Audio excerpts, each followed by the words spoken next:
중국 전역의 반응이 심상치 않습니다.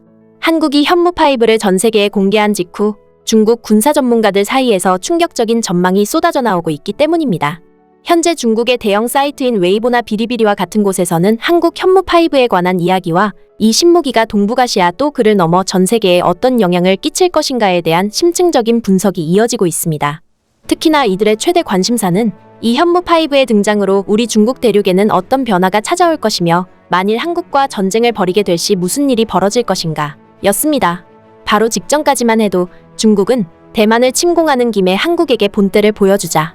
소국 주제에 자기의 주제도 모르고 버릇도 없다. 응당 한국 같은 소국은 우리 대륙인 중국을 받들어 모셔야 하거늘 너무 이참에 제대로 교육해주자. 와 같은 동영상이나 게시글들이 큰 인기를 얻었었기 때문입니다.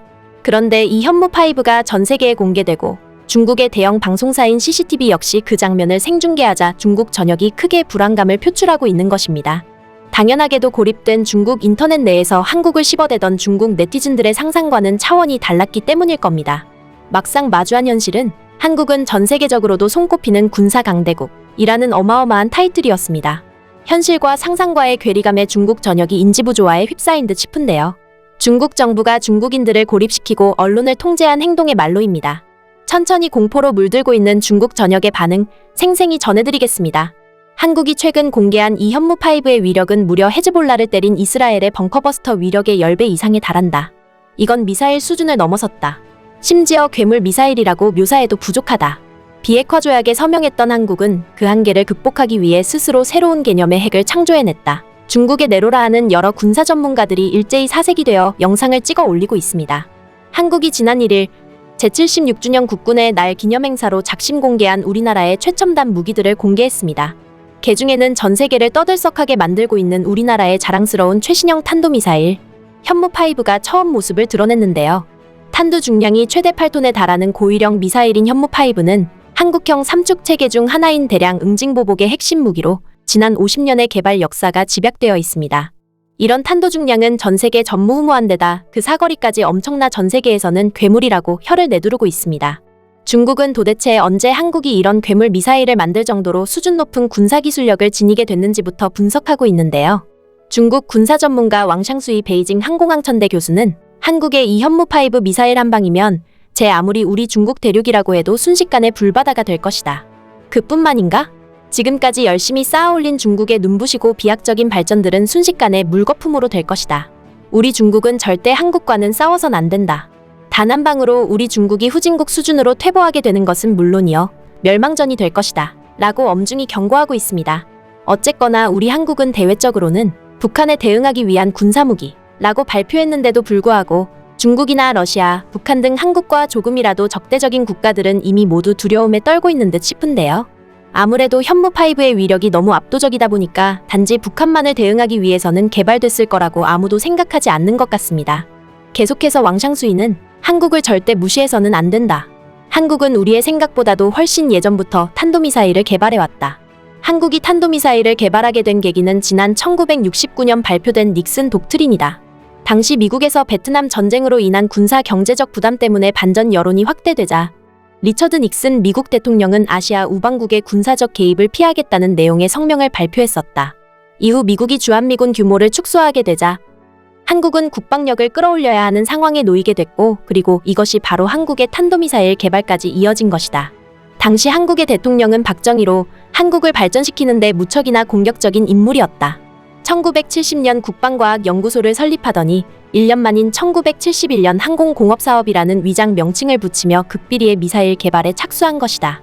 이 어마어마한 추진력으로 한국은 1978년 9월 한국이 직접 개발한 최초의 미사일 백곰을 탄생시켰다. 당시 백곰의 외관은 허큘리스 미사일과 동일하지만 내부는 다르게 설계됐고 백곰의 최대 사거리는 180km, 탄두 중량은 500kg이었다.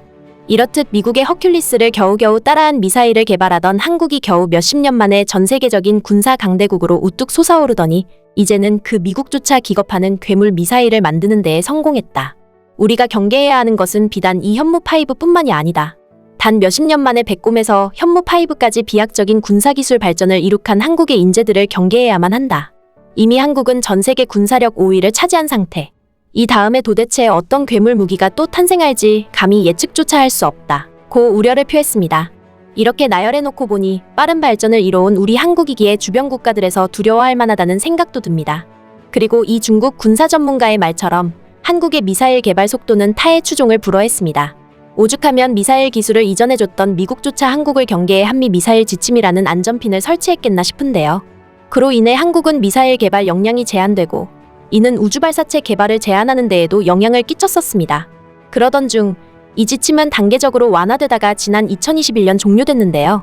한국은 마치 이때를 기다렸다는 듯이 미친 듯한 속도로 최첨단의 군사무기들을 끊임없이 만들고 탄생시켰습니다. 이 현무 시리즈의 첫 시작은 바로 현무1이었습니다. 외형과 최대 사거리는 백곰과 동일하지만 하나로 통합된 엔진을 사용해 정밀도와 명중률을 높였던 발사체였습니다. 또 450kg에서 600의 고폭탄 탄두를 장착했고 탄두에는 수백 개의 자탄이 들어있어 타격 지점 반경 수백 킬로미터를 초토화할 수 있게 설계했었는데요. 현무1의 국산화율은 90% 수준으로 국산 미사일 중 가장 높습니다.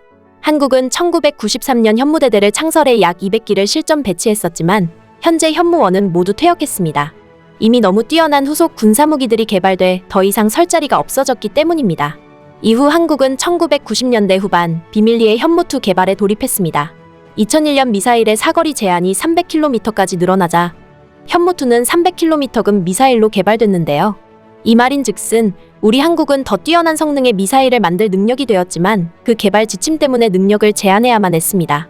2000년대 초 실전 배치된 현무2는 발사관에 탑재돼 필요시 발사관을 수직으로 세워 발사하는 형태로 만들어졌었습니다.